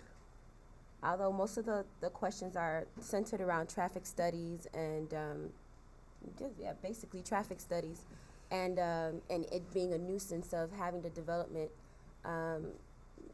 in their neighborhood, and as far as it being obstructing their view and so on and so forth. I get that. I totally agree with many of the comments that the residents have made. I do believe that the project is a very nice project, and it will bring a lot of much needed attention to the city. However, I will say in a couple of the comments that were made from the last couple of gentlemen that spoke, if we keep dumping on our city, we will never get the attention that we're looking for. We will never get the developers that we're looking for to pour into our cities. We have to continue speaking highly of our city, because this city is a gem. This city is, in my opinion, one of the 8th wonders of the world. I'm sure I know it's 7, but I believe it's one of the 8th wonders of the world. We have a lot to offer. We have to stop dumping on our city. If we think our city is as great as we think it is, let's speak about our city as just that. So if you leave with anything from this meeting, or with anything that I've said, just leave with that. If you're a resident of the city, speak highly of your city. If you speak positive things, they'll come back to you. Going back into the traffic study, I don't know if that's something that we can do, being that what we're rendering decision on tonight The doesn't have any. decision has nothing to do with the traffic That's what I'm study. saying. That So is being that the decision that part we're of the making development tonight, process. yes. So being that the decision that we're making tonight has nothing to do with the traffic study, I would suggest that that's something that would go to council. Would or be a maybe- recommendation to or- fund it. Exactly, it would be a recommendation that would go Yeah. to council. But I love the project. It is very nice. And as far as the millennials go, they're not all bad. Where's the gentleman that made a Oh, he comment? left. Yeah, he left. We're not all bad. So I think it's reaching a really good, solid market. I don't think the turnover will be as great as many of the residents think it is. Many millennials are now seeing the importance of stability, managing your money, so on and so forth, such as myself. So living in these developments, I think, are stepping stones for them to move into ownership. So I don't agree too much with it being something where there's a high turnover. Something as luxurious as that, you're not going to give up like that unless you lose your job or something. All right, thank you very much, Ms. Boulay. Mr. Pinchon. Yeah, I've got a couple of things. One, I've seen this presentation before. I think it's a beautiful project. I think you guys have done a wonderful job of building a high-end rental property. And my questions are all about, what about putting it where you've decided to put it? We've heard it's only so much available land in the city of North Miami, so that's why we're gonna stick it there. Earlier, Mr. Chairman, you made the point that this was an extension of the Transit Overlay District. I don't think that's the case. I think this is an expansion of the Biscayne Boulevard PCD. Can somebody comment on that? Corridor development. Yeah, it's the planned corridor development overlay Okay, district. so this isn't the transit overlay, because that's been tabled until there's a train station, right? So, and the assumption's been made that this should be part of the Biscayne Corridor PCD, and I'm never sure why. It doesn't front Biscayne Boulevard. The staff report said that the rule of thumb was the boundaries of the PC coincide with the rear lot lines of the property, which becomes the 6 degrees of Kevin Bacon, that everybody on the planet's 6 degrees connected to each other. So if everybody's connected, so we build this, and then the person next to that gets to be part of the Biscayne corridor as well. So I don't know that this necessarily should be part of the Biscayne corridor. And I heard the term 123rd Street corridor referenced earlier, and there is no 123rd Street corridor. 123rd Street's an evacuation route. And as I look at the staff report on the effect on the evacuation route, it says the traffic impact analysis submitted with the application indicates the proposed development will not cause more than the street to operate at more than 120% of its capacity. I didn't see a traffic impact analysis. I saw a trip generation report that in no way, shape, or form can lead to the conclusion that the street operates at 120% of its capacity. So I don't know how that actually took place. Then that was referencing the policy, the comp plan policy of coastal evacuation, and our comp plan says direct high-density population concentrations should be away from the coastal planning area. So that says don't put it there. Here's my concern. I think it's a beautiful project. There's 1,300 plus or minus single-family homes affected by what takes place here. There's countless condominiums. All of these people have put stakes in the ground, and that's their home ownership. And so what we do here affects their quality of life with traffic, and I'll speak to that in just a second, but also this is a coastal evacuation route. So people on North Miami, or not North Miami Beach, but Miami Beach, in the case of a Hurricane Matthew that actually comes to our shores, are going to be flying down 123rd Street. So the traffic impact on that street becomes not just quality of life, but safety. The exit strategy, the traffic circulation report. It was, this property is accessed primarily from 123rd Street. If you look at the map, or you live in the area, anything going south on Biscayne Boulevard is, as residents have spoken to, are probably going to use Sans Souci Boulevard. The staff report lists the level of service at the 123rd Street and Biscayne Boulevard intersection as an LOS F. So the level of service is already a failing level of service, and we're about to overlay 297 more residences within 200 yards of that intersection. As residents who pointed out earlier, what's the other pinch point? Because that's just a disaster, oftentimes during the day. So people have gone to Sans Souci Boulevard and Biscayne Boulevard, and that's backed up traffic, often 30 cars deep. And if you look at the map, that's where people exiting this project, they're gonna avoid 123rd and Biscayne like crazy, and they're gonna go the other way. And that's just gonna create, so the traffic study that needs to be done. I think this is a beautiful project. I think it's a wonderful project. My problem is, what is the impact on the quality of life of the thousands of people that live there now? They're not renters. They put down their down payment and they're living there for 20, 30 years, the rest of their life, however long they want to be there. And this, to me, that needs to be known. And just to say we're going to do a traffic impact, I don't know where the traffic analysis that is referenced in the staff report is. So if we've just made that up, let's just come to grips with that. But I think that needs to be done before we can properly give advice to the city council. And the other thing that needs to be done, I think the developer has been very gracious in going out and reaching out to the residents. They've had some meetings and they plan to have more. But those need to be had because the residents that spoke up tonight all were concerned with traffic. What's the deal with traffic? What's the deal with on-street parking? And those questions really need to be answered by the people whose lives are affected by this. Yeah, this is good for some jobs for while the building's being built, and this is good for the city, we think. But there's thousands of people whose lives and quality of life is affected, and the answer to those questions probably needs to be understood before we get to make an intelligent recommendation.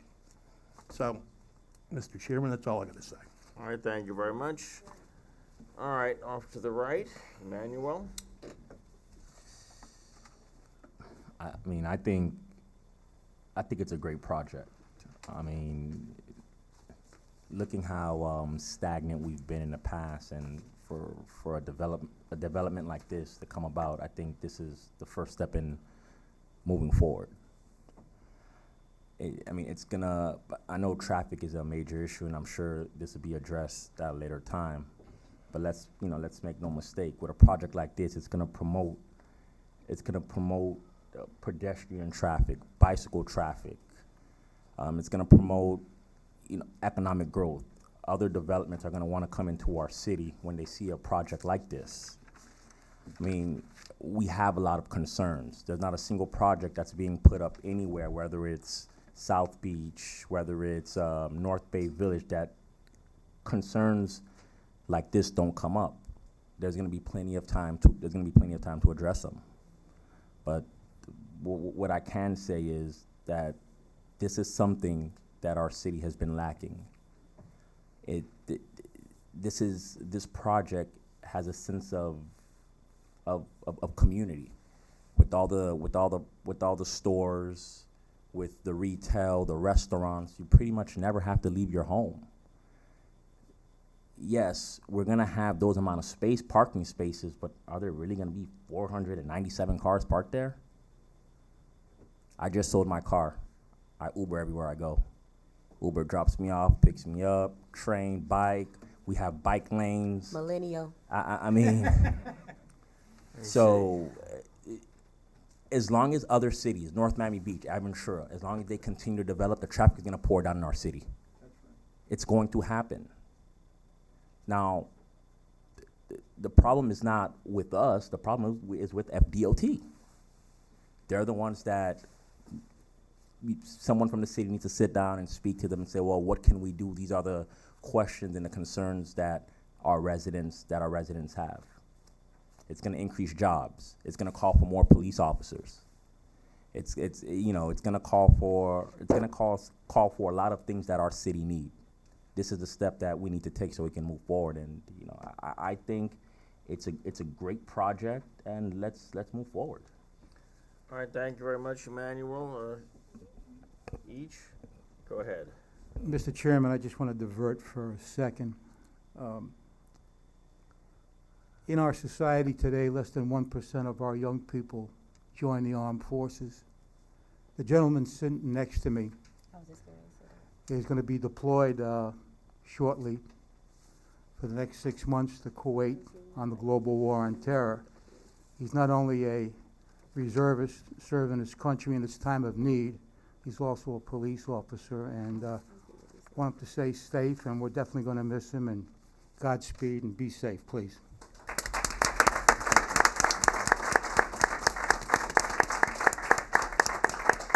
Thank you. I really appreciate it. Thank you. Well, I've been in the city since 1970. I've been in the police department here for 26 years. 1970, the issue was traffic. 2016, the issue was traffic. Now, you probably all thought with this accent that I grew up in a rural area of Mississippi. Well, I didn't. I grew up in New York City. And I'm used to traffic.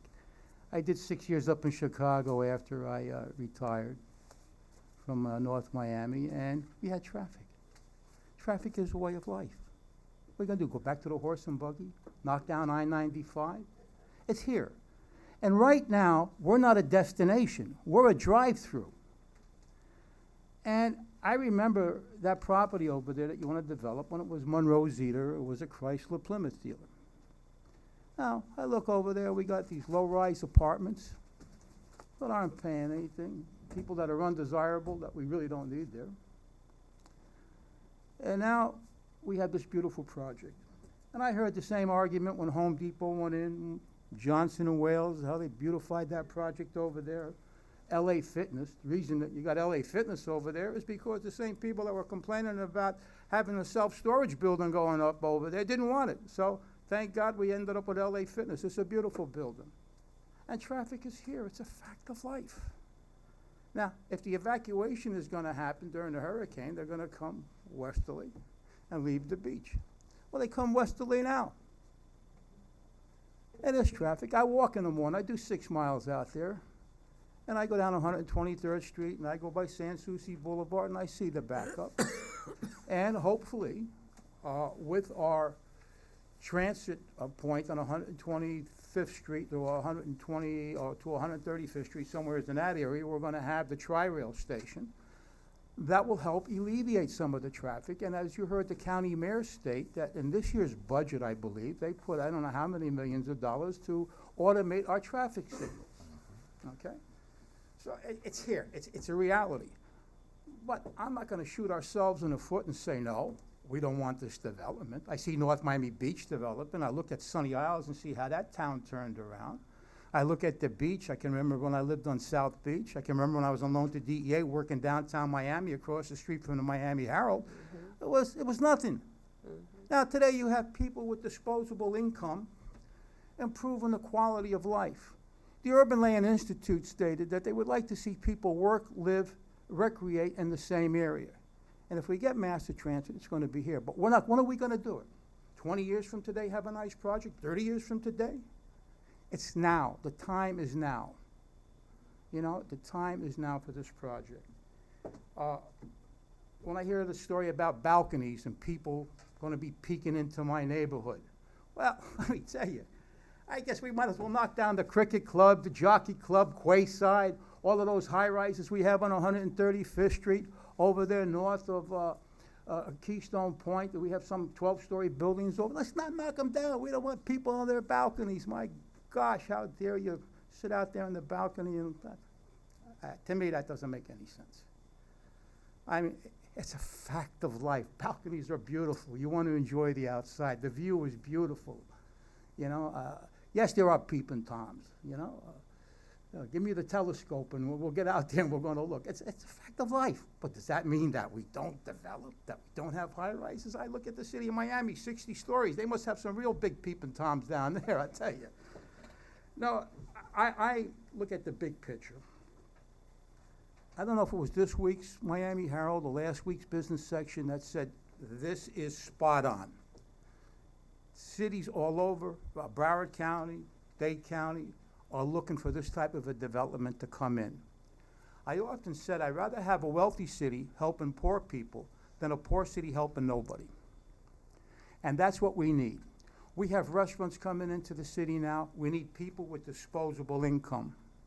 All we've been getting before this board has been government subsidies, and that's not going to support the city. You need a balance. You need a balance. And I, for one, want to congratulate the developer. I think he'll work very hard with the citizens, with the community. One size isn't going to fit all, but I think this is a very good project, and I, for one, are in favor of it. Thank you. Mm-hmm. And I wanted to say one more. All right, go ahead, Emmanuel. I remember when the LA Fitness was coming about, the Home Depot. Some of the same people that occupy LA Fitness that are complaining about this project are some of the same people I see at LA Fitness every time I go and work out. So I guarantee you, once this project goes up, I'll be seeing them across the street eating at the restaurant and at the retail restaurants. It pouring just- on the calories long before they go to work them off. I mean, also, Yes. we have to take into account that this is a high-end luxury development. It's not something where Joe Blow from down the street can just get in just like that. So it's something that is going to build some sense of longevity. Although it is rental property, it's nice enough to where someone will live there long enough until they decide to either maybe move or buy a home or whatever their next stage in life is. So it's not something where they would live there for a few months and then leave and go somewhere else. This is a development that has everything encompassed in it. And although it encompasses everything for you not to have to go somewhere, but there are things in the neighboring area that allows you to venture off and maybe take a stroll or walk and go to the LA Fitness. If you don't feel like going to the LA Fitness, you don't feel like being around people, then you can stay in the company of the folks in your building and you can use the gym there. If you want to just lay down and just catch some rays, you can, sit on one of the canopies poolside. So there are a lot of amenities that I see that have been encompassed into this project to promote the luxury piece of a luxury rental. So this misconception that people will be coming in and out and the quality of people that will be occupying these residents will be part of this project is wrong. So just kind of be encouraged with that. And just to piggyback off of what they said about the peeping Toms looking into your backyard, I think in every neighborhood there's some form of a development. So if someone's working on your roof, they can look into your backyard. I don't think someone living in a luxury apartment who's paying maybe upwards of maybe $1,000, $2,000, $3,000 a month is going to want to sit on their balcony and watch you drink tea and talk to your friends. And I'm not trying to be condescending, but my assumption is that that's not likely to happen. And if it does, I don't know what to say. Yes, well, we need to, So I'm done. it's about 9 o'clock, we need to, One more thing. I just want to say one more thing. As it relates to that, anyone that's a sexual predator or a sexual offender of that sort, when they move into your neighborhood, you are notified. North Miami Police sends out, they send out a pamphlet and lets you know, a bolo, let them yes, know in that. full color, no less. Yes, and it lets you know that, hey, these people are moving into your neighborhood, they're registered with us, they're documented, depending on their status. If there's a school in the nearby area, they can't live there. If there's kids playing at a park, like you have the park back here, they're not allowed to move into the area. So there's things that are put into place to make sure that the safety of your family is addressed. So let's don't, I don't want anyone to think that that's being neglected, but it's being taken care of on the back end. But it's necessary, it's not necessarily a priority to be ball up here, but it's being taken care of. All right, yeah, go ahead, Kenny, one last item. But I wanted to mention this earlier. One of the things that I read was the key demographic trends for the city of North Miami and Miami-Dade County. And one of the things that struck me is on page 5. According to the most recent 2010-2014 American Community Service data, the city median household income is $36,776, which is approximately 15% lower than Dade County, which is $43,099. A project like this is going to raise that. You're going to have people here with disposable income creating jobs for other people. I think it was how much was in the economy? I read $12 million annually that this was going to 10 throw million. into the economy. Thank you. That's why All right, the way I'm reading this, it appears this is going to pass. I won't forecast a unanimous decision. I think it'll go 4-1. Bear that in mind. Now, we need to address recommendations to go along with this. I would certainly recommend the independent traffic study. Mr. Chairman, if I don't mean to interrupt, but we are in the process of doing the independent traffic study. Staff has requested, so the board understands, that an independent traffic engineer be hired, which the staff has already done. Our report has already been submitted. We are updating some elements in the report as we speak. And so that process has started weeks ago with regards to doing the independent Okay. study. All right, very good. All right, with that in mind, the only other issue would be to ask the city to make a recommendation that the city pursue FDOT discussions on the overview of 123rd Street. That's going to be a long-term, decade-long project to dedicate funding and have solutions put in place, but the city needs to begin talking with FDOT on that one. With those recommendations dealt with, the chair would call for a motion. I make the motion. All right, motion made by Kinich, seconded by Manuel. All in favor? Aye. Opposed? Okay, passes 4-1. Now, I have an issue. In view of Emmanuel's impending military service, you're going with the Air Force, I assume? Yes. Okay. Interestingly, if we can raise this issue, we grant allowances for people. They get excusals to be off the board for various times, but the ordinance that creates this is silent as to military service. I would therefore ask that we look into a specific language relative to the Planning Commission and perhaps all the other boards in the cities as well, that very specifically makes provisions for board members who have military service, so that there's no question about that creating a vacancy of any sort, and the person does not lose their status as a commissioner or in some other advisory board to the city. The code actually contemplated departure, not like this. Right, not it was like more this. of a This was not. voluntary, Yeah. and it required 2 consecutive inexcused absences. This is not. I would not see this to be an inexcused absence. Right, but you have the a clarification point should be well made taken. within the ordinance Wouldn't to this make come under provision the, for A this. clear exemption for military service. Wouldn't this come Yeah. under the Serviceman, Sailor Of cour- Servicemen's yes. Act?